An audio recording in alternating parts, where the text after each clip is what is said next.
মাল দলীয় ক্যাপ্টেন বাড়ালেন, এখনো বিপজ্জনক জায়গায় বল, সেই মাসুদ রানা।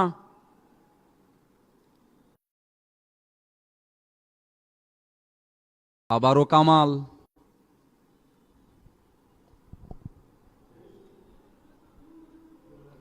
এবং রেফারির শেষ বাঁশি। Team Bangladesh, rising star Bangladesh 1, Athletico শারলেন Argentina 1, FB Latin Bangla Super Cup 2025 comes to end in a draw। দু দলের 1-1